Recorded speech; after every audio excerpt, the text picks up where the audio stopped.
Yeah, so important, and something that, it's interesting because after I entered my apprenticeship with Ramana, and every year, every time I would go and visit my family, I would go and see Yvonne Shoto, my first ballet teacher.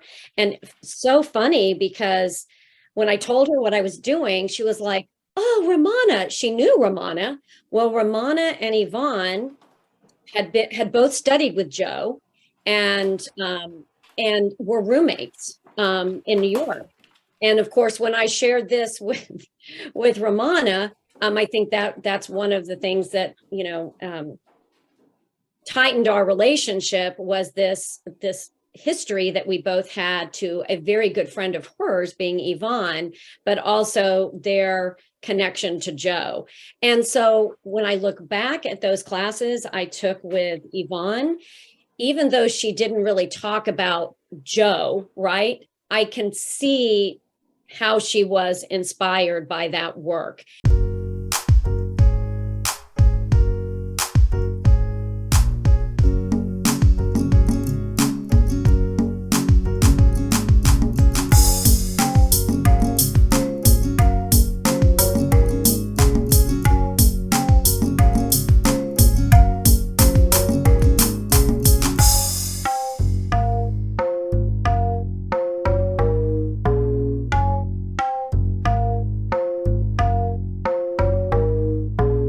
All right, Elizabeth, thank you so much for being on with us and chatting with us today.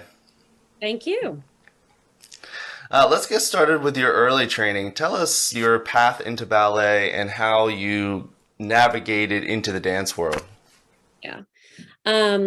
So I'm from Oklahoma, Oklahoma City, Oklahoma. And my mother, who was not a dancer, was a very supportive of the arts and took me to the symphony and to the ballet. And it was really the performance going to the ballet that made me want to dance. I don't remember it, but my mom says I pointed to the stage and I said, that's what I want to do. I want to dance. And she was like, "You're too young. Wait till your next birthday." And at my next birthday, I said, "Okay, where's the classes?" And she took me down the street to a little dance studio called Betty Stockard School of Dance. And I wouldn't walk in the door. I wouldn't go in because I wanted to only see the people I had seen on stage. And that Betty Stockard was not one of those people. And so she drove me 45 minutes to the fairgrounds, Oklahoma City Fairgrounds, which is where Yvonne Shoto had her dance studio. And I started training with Yvonne. My mom had no idea the difference between Betty Stockard and Yvonne Shoto, but there was a huge one. Yvonne had danced with the Ballet Russe and was from Oklahoma, is one of what we call one of the 5 Indian ballerinas, or what in Oklahoma we call the 5 moons. So she was one of the 5 moons, and really took me under her wing.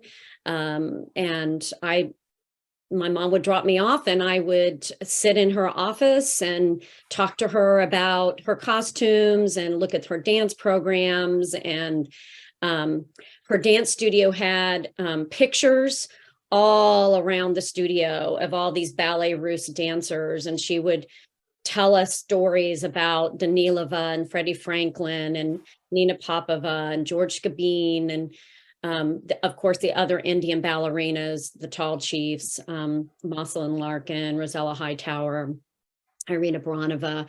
So she would tell us these stories of all of these people, which made them come to life for me. I think it's one of the reasons I love dance history, is because of all of those pictures and the stories she told me.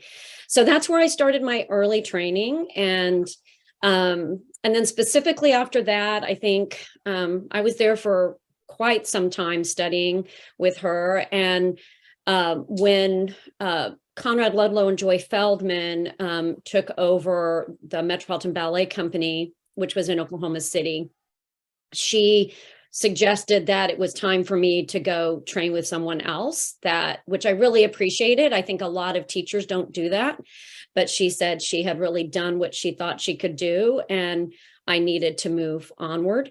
So I did. I went to Conrad and Joy. I still went and took classes with her. I still would take sometimes 2 a day. But Conrad and Joy became kind of my primary teachers.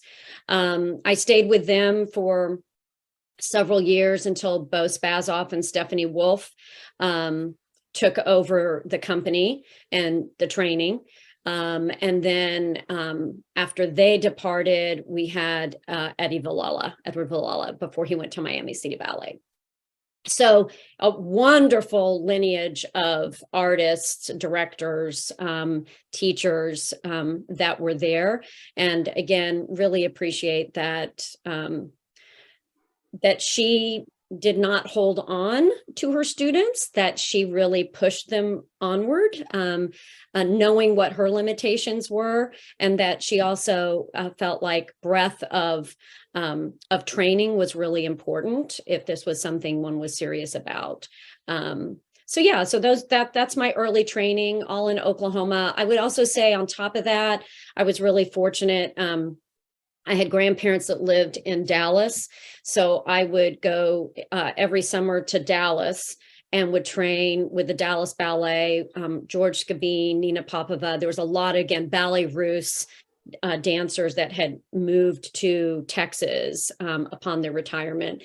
So I had the opportunity to train with many of those teachers at the Dallas Ballet at that particular time. Also, Natalia Krasovska had her own studio in Dallas out of her garage. So I would take classes with her as well. And you would just go in through her back door of her garage, and she would come out with her little puppy dog and always with her puppy and teach classes. So she was pretty remarkable also, and learning repertory from her and taking classes from her. So that close proximity to Texas, and of course having family there, which made it more cost effective for my family to have a place to stay, augmented my training as well. And I'd say they had a Oklahoma Summer Arts Institute, which chose a very small kind of elite group of students in different artistic disciplines, whether it was orchestra, mime, modern dance, ballet. And every summer they would bring teachers to work for an intensive period of time with a group of dancers who were auditioned. And I did that for years also. And that's how I actually got to work with Rosella Hightower and more deeply with Jocelyn Larkin, Irina Baranova, some of these, again, wonderful Ballet Russe dancers, many of them who had a relationship to Oklahoma specifically, as well as others. Georgina Parkinson was a huge impact, who had danced with American Ballet Theater, and her husband, who was a photographer. And I got to know them really well. Dan Levins, who became a huge mentor for me. I had met him when I was dancing with Ballet Oklahoma. And then he did an intensive at the Oklahoma Summer Arts Institute, as well as Richard Thomas. So I'd say Richard Thomas and Dan Levins were two people that I kept in contact all the way until both of them passed away after my time studying with them, and when I moved to New York, because they were both in New York City. So, yeah.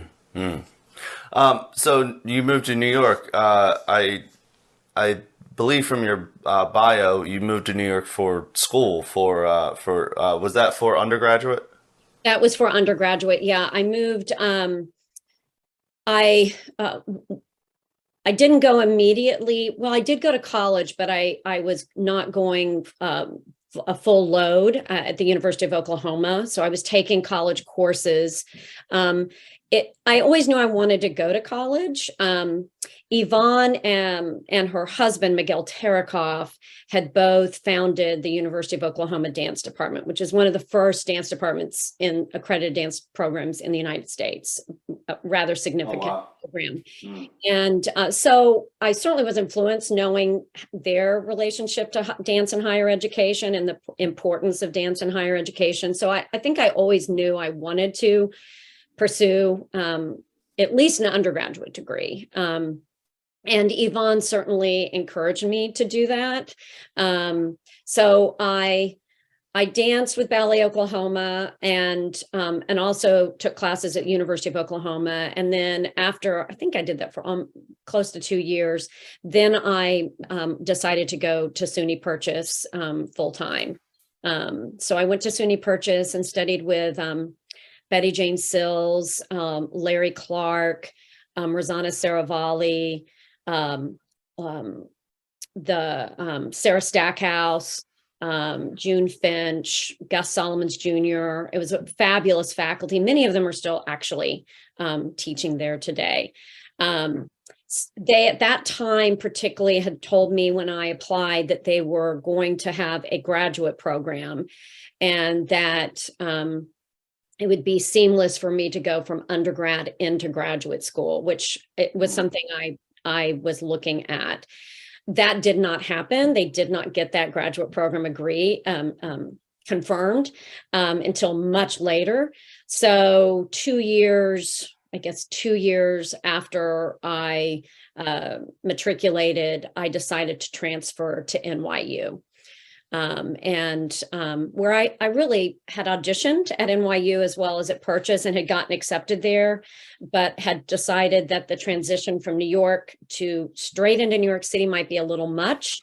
In hindsight, I don't think it would have been, but at that time, I felt like I was moving there totally by my own, on my own without knowing anyone, that maybe being a little outside of the city might be a good transition. So I called Larry Rhodes up and said, I know I auditioned 2 years ago. I think that was a mistake. Can I re-audition? And he was wonderful and did a kind of a private audition. I came in and did a solo for him, which Dan Levins actually helped me on, and auditioned and transferred seamlessly to NYU. And they did have a graduate program. So I was able then to go straight from their undergrad into their graduate school. Yeah.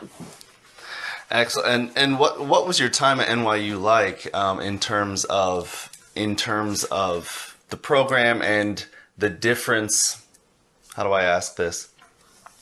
The difference between what you were doing in Oklahoma and what you started doing at NYU. Right.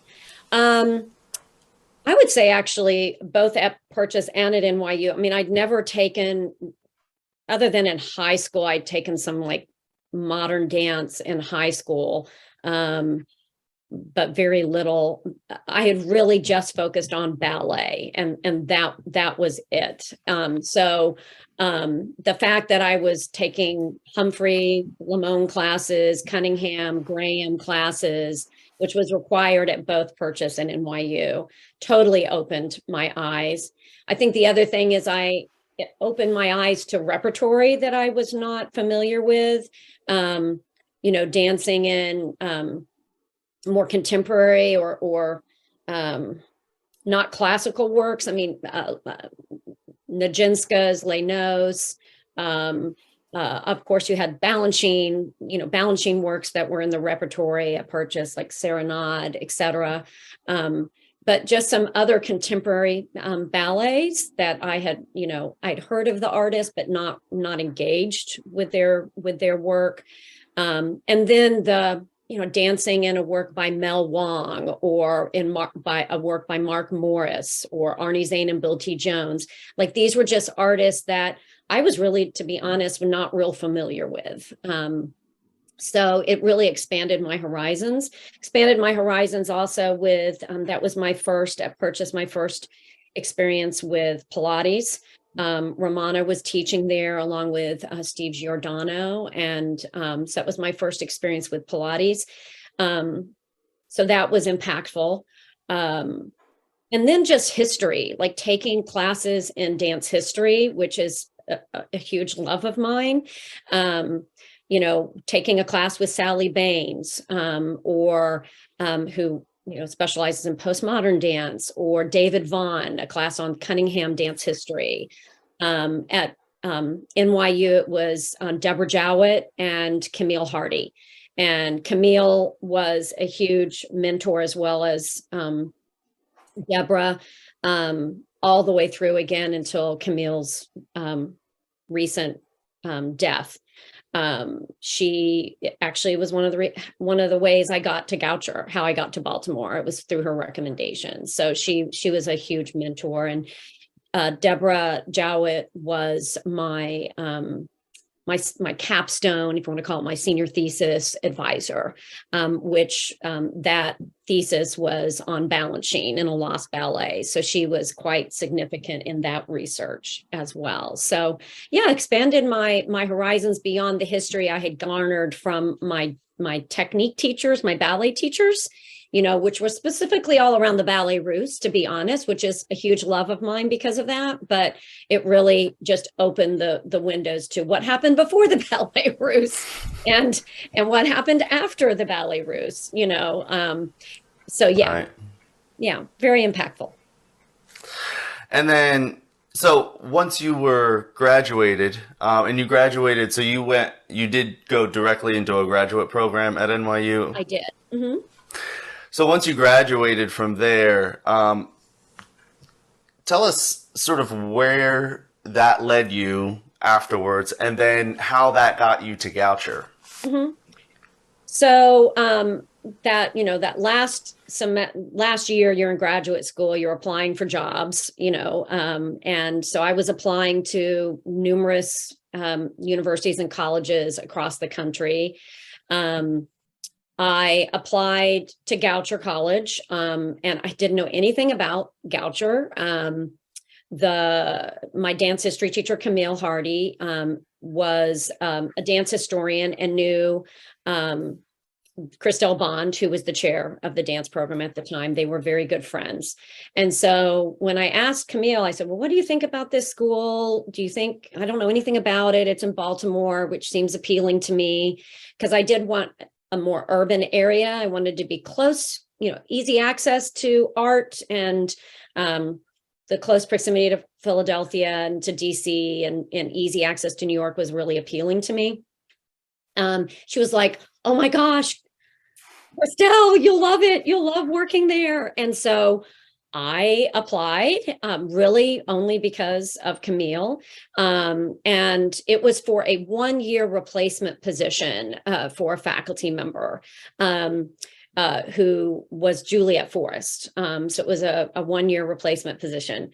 And so I got an interview, and interestingly enough, it was to teach modern dance, at which I'm not known for at all at Goucher. I teach ballet, but I had been training for a long time, taking modern dance, and I had been dance a lot of contemporary repertory. So yes, I was teaching ballet, but specifically, they really needed someone that could teach modern dance for the person who was going to be on a sabbatical leave. So I took the job and got to know the faculty. Jane Ward Murray was there. Kathy Ferguson was there. Juliet Forrest was there. Christelle. Was Amanda Woodson wasn't there yet at that time. I don't think, not at that particular time. She was hired, must have been after I left. So it was a 1-year replacement. So I was already, by January of my year there, was already applying to other jobs, because you knew there was an end to it. And then got a job at the University of Washington in Seattle, on the graduate faculty there, teaching, which it's a very different program. The graduate students there are all, you have to have danced professionally. It's a prerequisite for the program. I was really intrigued by that. And the fact that I would be able to engage with graduate students and undergraduate students. So I stayed there for 2 years, and then kind of discovered Seattle was not the place I wanted to plant my roots long term, specifically. And at that point, I was married. My husband was living on the East Coast, and I was living on the West Coast, and we were commuting bi-coastally. So that was getting really old. And So when the job opened at Goucher, I knew of Goucher. I knew the faculty. I knew I would be happy there. I certainly applied other places, but when I got the interview, and that was replacing Jane Ward Murray's position. So I moved back to Baltimore, where my husband had stayed for 2 years. So it was really convenient because he had stayed on the East Coast in Maryland, and I had been living in Seattle. So it was a win-win in a lot of different ways. I knew it would be a wonderful program with, I thought, a really fabulous balance between ballet and modern dance. I really respected the faculty. I certainly respected Christelle and her vision for the program. So I was pretty assured. It was fortunate because I'd been there for a year. So I knew I would be content in this new job. Yeah. Right. Right. And from your bio, you have a long list of professional credits, performance credits. Where did that come in, and how did you balance all of those things, during that process? Right. I started dancing when I was in high school for the Metropolitan Ballet Company. So, and again, fortunate that Conrad and Joy were bringing in some really fabulous artists, and he was I thought Conrad was a wonderful choreographer. So I was able to dance in his choreography, as well as restagings of his lineage is New York City Ballet and also Ballet West. So Lou Christensen, dancing and work by Lou Christensen. That's where I met Dan Levins, as well, when he was hired to create a work. Obviously the regular Nutcracker, Swan Lakes, the normal repertory that just sustains a ballet company, I think. And then when Bo Spazoff and Stephanie Wolf took over, again, continued with the company as a dancer, and had a wonderful opportunity to continue to dance in repertory that they housed, and they garnered with their connections with American Ballet Theater. And then when Eddie Villela took over, he really popped it up, and he brought, I remember, Agnes DeMille to do rodeo, and he brought Paul Sutherland and Christine Sari in to coach the lead roles, who are what I consider to be one of the best ropers and the best cowgirls. If you kind of look at videos, etc., they are kind of the ones to beat. So being coached by these wonderful artists that had danced the roles and had learned them from DeMille. And then he brought Agnes DeMille in herself, and she gave us feedback. I mean, it was just a wonderful, rich time. And then the repertory that obviously Villela brought with his lineage to New York City Ballet as well. So, and then I continued the repertory at Purchase, at NYU. And then when I moved to Maryland, I joined Kinetics Dance Company and continued dancing, no ballets anymore, contemporary works, and with choreography by colleagues at different regional colleges, as well as artists that were brought in to stage work for us. So yeah, I'm just really fortunate and able to coordinate my education, my high school education, my college education, and then working full time as a professor and continuing to dance. That's not saying it's easy. They're really long hours, 7 days a week jobs. But I think if you love doing what you do, you don't mind it,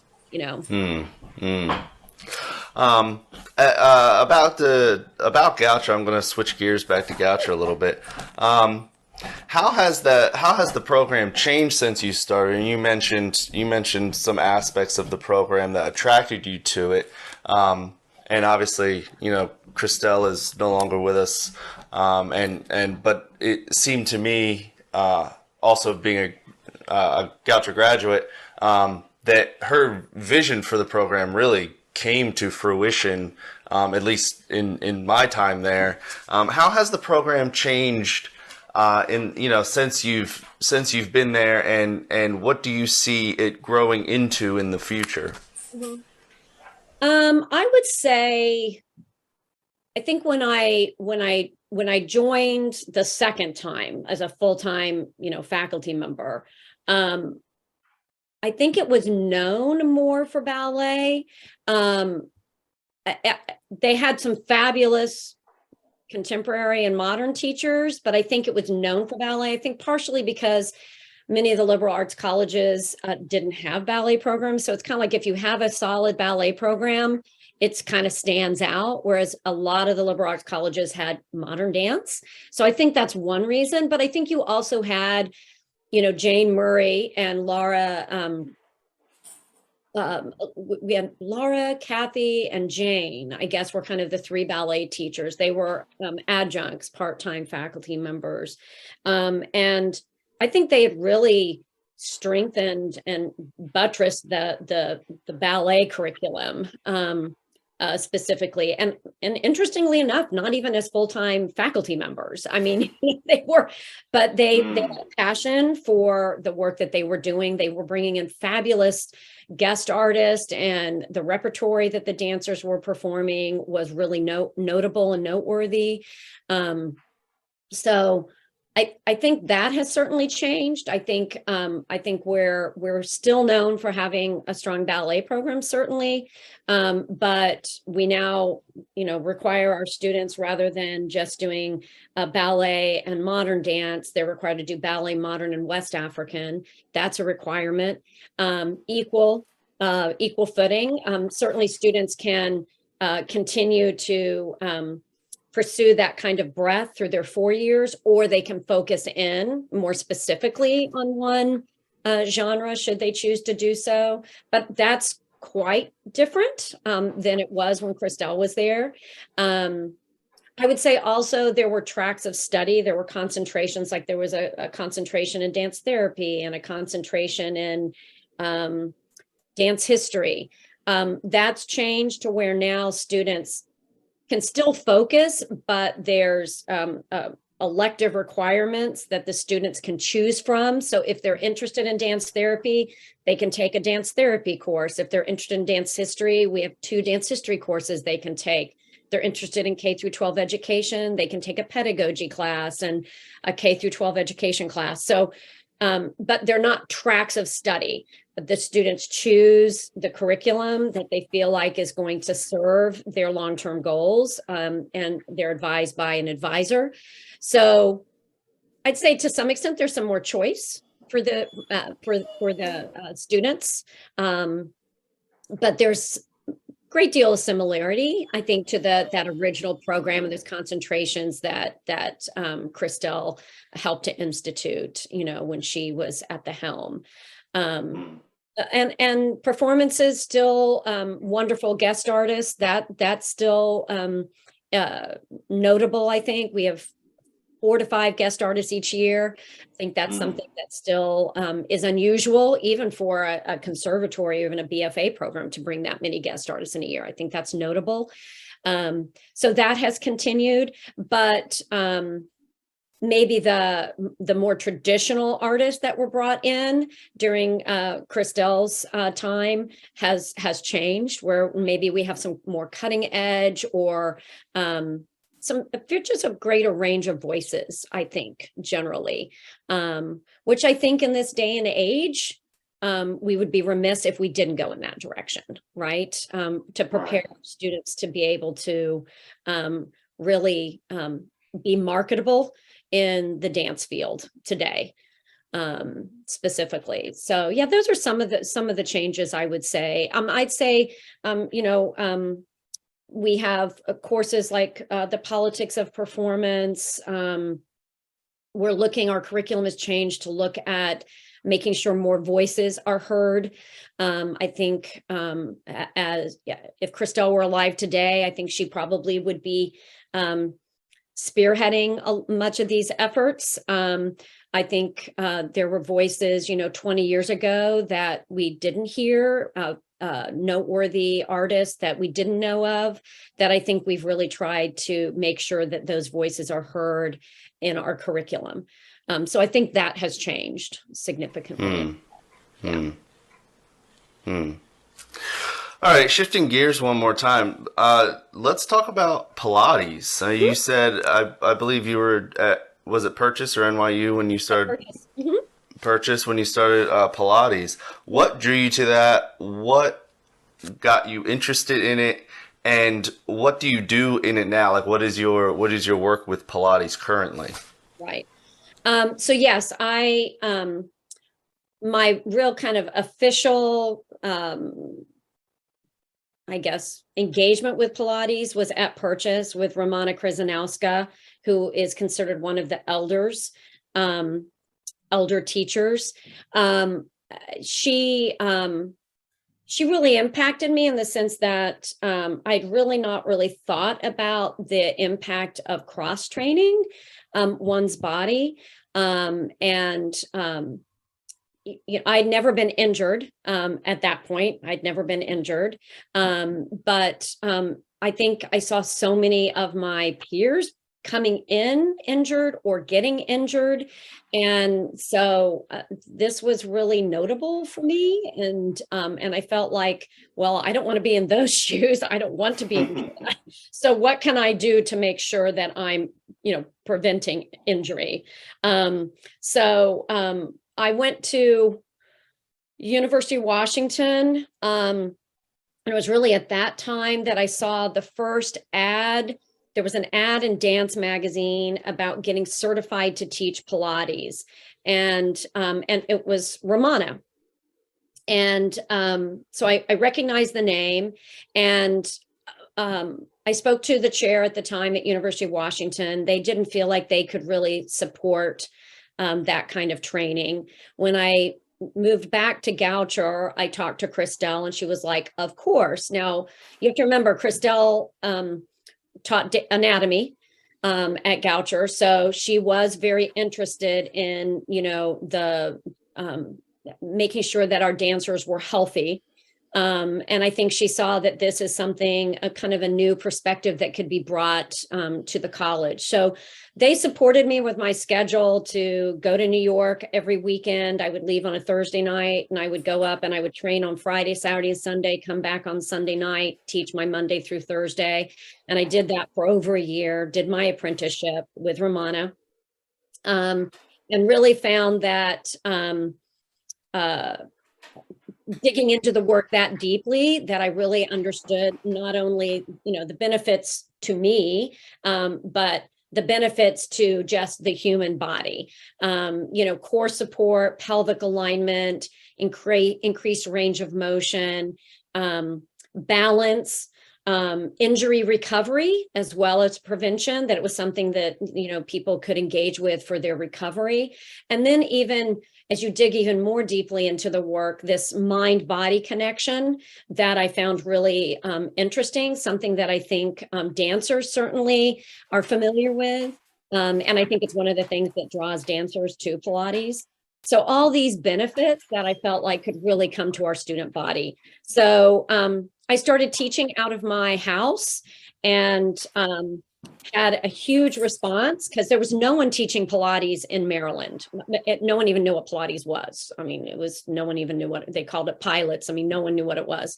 So there was an article in the Baltimore Sun that they did on me, and I got a lot of people calling me after that. And I finally just went to the dean, and I said, I don't think I can do this on my own and do my full-time job at Goucher, but I really want to be at Goucher.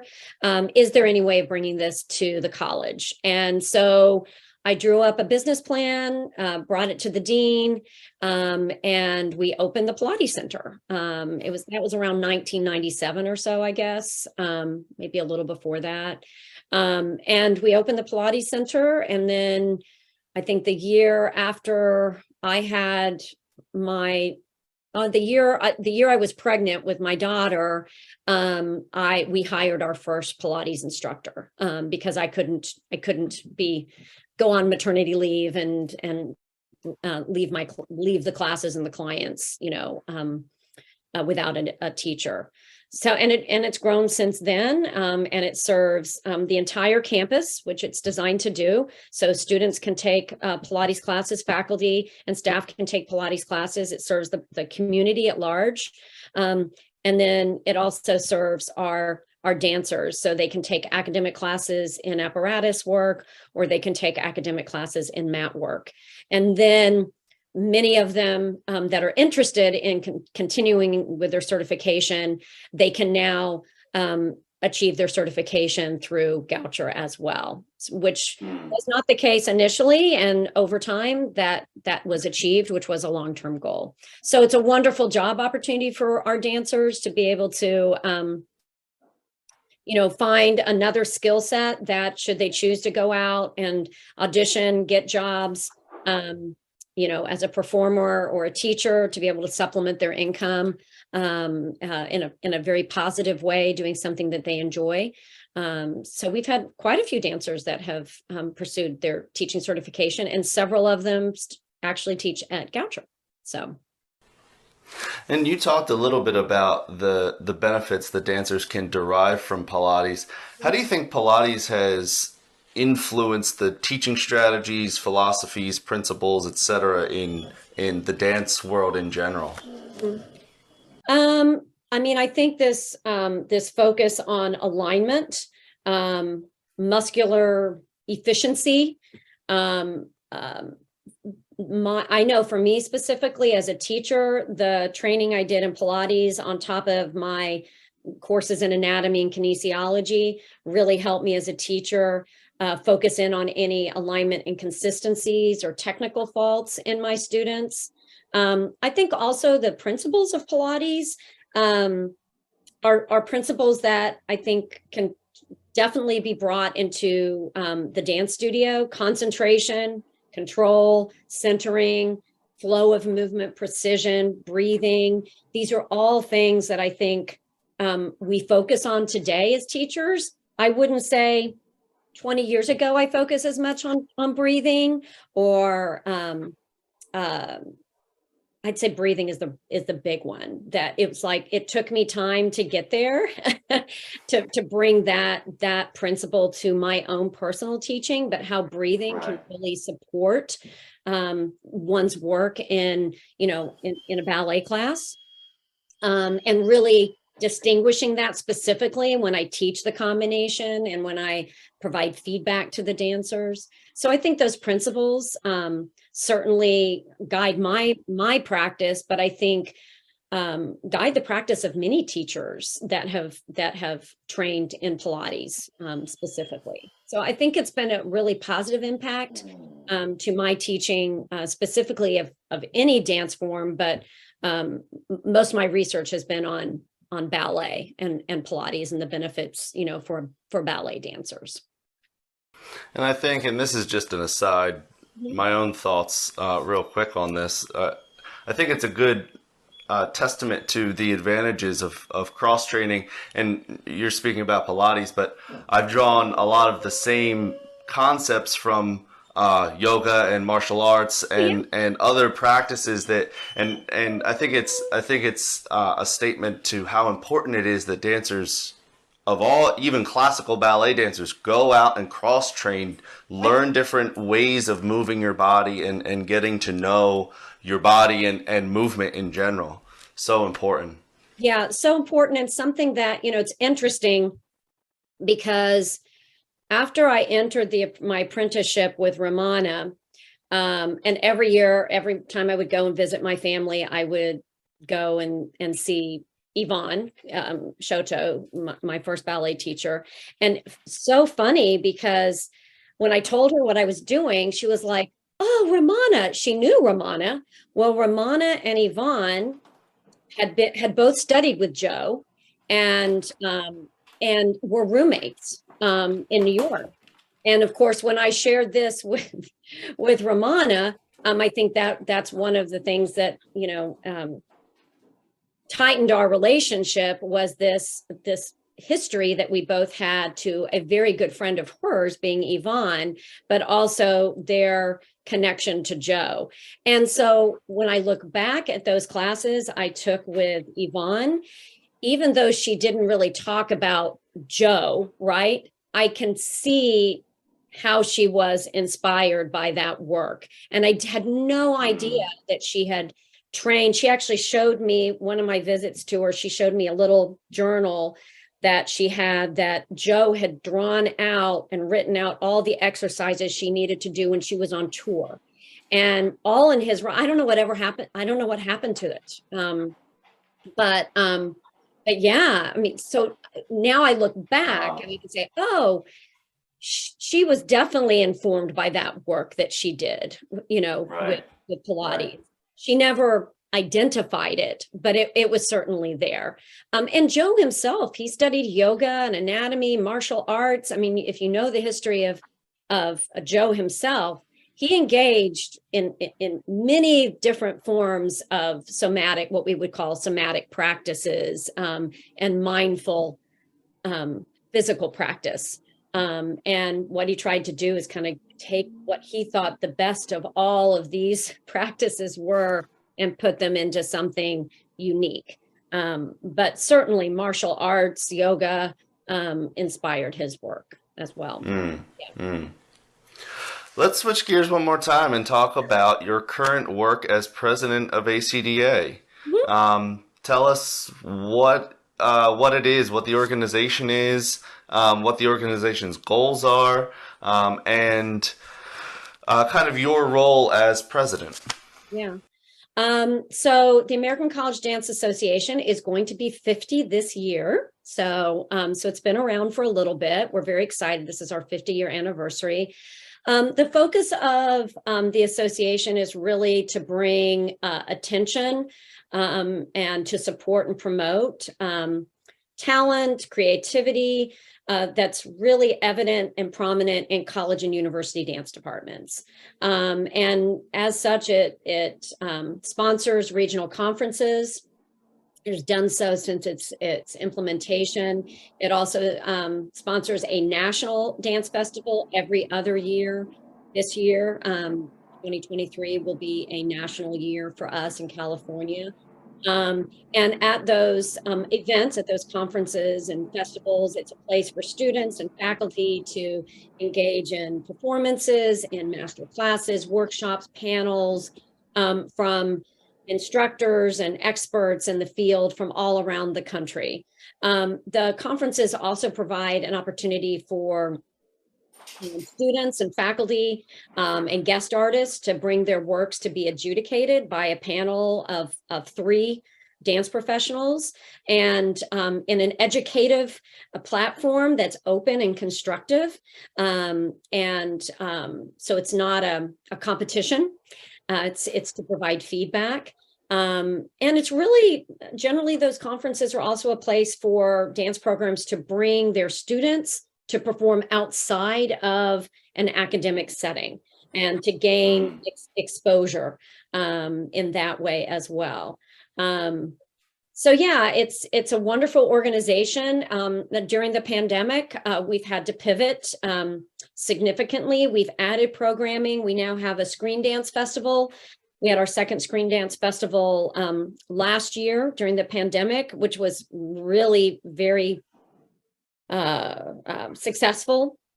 And again, I just want to stress, because we do support higher education and education specifically in college and university dance. These programs are not just a screen dance festival, but surrounded with the festival are workshops and educational programming that support the performances. Helps to, for example, when we pivoted to during the pandemic and people were having to do their creative work online, many of our students across the country had never taken any kind of class in dance for film or in screen dance. So we pulled together experts and had workshops on were from the very basic beginner workshop on how to do this to more advanced workshops that would support programs that did have programming already in their curriculum. So screen dance, we also have an at-large virtual adjudication where just not a screen dance, but a recorded version of a work can get feedback.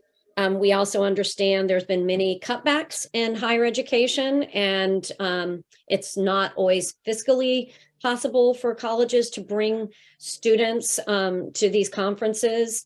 So we wanted to provide a platform that would provide opportunities that were not going to be as expensive for programs. So we have an at-large virtual adjudication where they can get feedback on recordings, not dance for films, just straight on recording of their creative work. And again, faculty to help support their review, promotion, and tenure, and students to help just support their specific interests in the choreographic and generative process. So yeah, it's an exciting organization that's turning 50, as I said, this year. My role specifically is leadership with the executive director of the association. So to help with the continuing operations, to conduct board meetings of our executive committee and our full board, which is approximately 60 people. So it's a large board. We have 13 regions with representation from all 13 regions. Wow. So it's a very large board to lead, but it is a working board of very committed individuals who I appreciate beyond anything I can ever say, because the work that we do, because we don't have, an office of 15, 20 people. We do a lot, and the board does a lot to support our executive director and our program manager there. So I'll be in that position 3 more years, and then it will shift to another wonderful individual that we will identify to take on that role. Well, how has the organization changed since you've been president, and what goals is the organization looking at into the future? Yeah, I would say the organization continues to play an active role, in promoting dance in higher education. I think we're really trying to instigate and advocate for changes in the field. If that comes to greater diversity in the dance forms that are represented at our conferences, in facilitating programming such as the screen dance initiatives that we've done to stick with the times, and again instigate and advocate for new ways of presenting one's work. I think we also recently adopted core values at our June board meeting. We spent all last year really trying to identify core values that we hope are going to really guide our work in the future. And those core values are specific around service, around education, around and making sure that education is reflective and it's evolving. It's our other core values around inclusion, making sure that we advocate a community of respect and multiple voices and practices and dance forms, and equity. And I think that's all of these core values, service, education, inclusion, respect, equity, are really going to really guide all that we do in the future. These are what I call living core values. They'll continue to be revisited, but since we just adopted these in June, these are the values that are going to really guide the work that we do in the future. Got it. Well, tell us about what you have coming up, upcoming conferences, ACDA conference. Tell us about the national conference. Yeah, so we have, if you go to acda.dance, you can see conferences that we have across the country. We have actually 11 conferences this year. People can register as non-members. You can also join as an individual member if you're not associated with a college or university.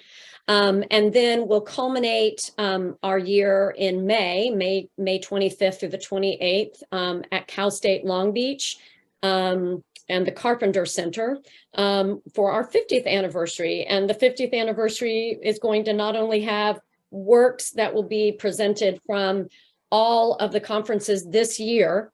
There are galas at each conference, and then the adjudicators choose representatives from each region to come to Cal State Long Beach to be performed.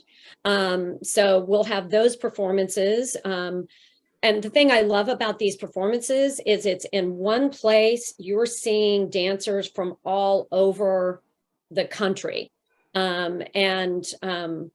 It's interesting to see the similarities, the things that are happening kind of across, the United States, but then what is really happening uniquely in particular regions. So to see that all on one stage is really, really cool and inspiring specifically. So we'll have Cal State Long Beach in May, and then we'll be entering into our 51st year and the search for a new executive director. So our executive director has been with us for a long time, will be retiring after our 50th. And so this is where we're putting a lot of our energy, again, rooted in our core values, to hire an executive director, a leader for the organization to take us into the next 50. Yeah, so it's an exciting time. Fantastic. That's exciting. Very exciting. So that is acda.dance is that website. And we'll have that website in the description under the video. And I think that's all I had. And if you didn't have anything else you wanted to add? No, it was fabulous to see you. It was great to see you too. Thanks so much for doing this for us.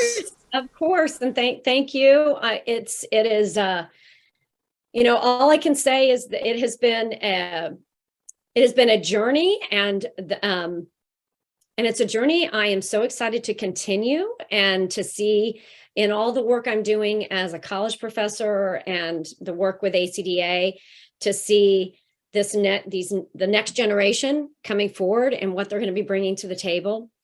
It's just an exciting time, right? It's an exciting time. Very exciting time. Yeah. Very exciting time. Thank you for letting me share. Thank you very much. Thank you.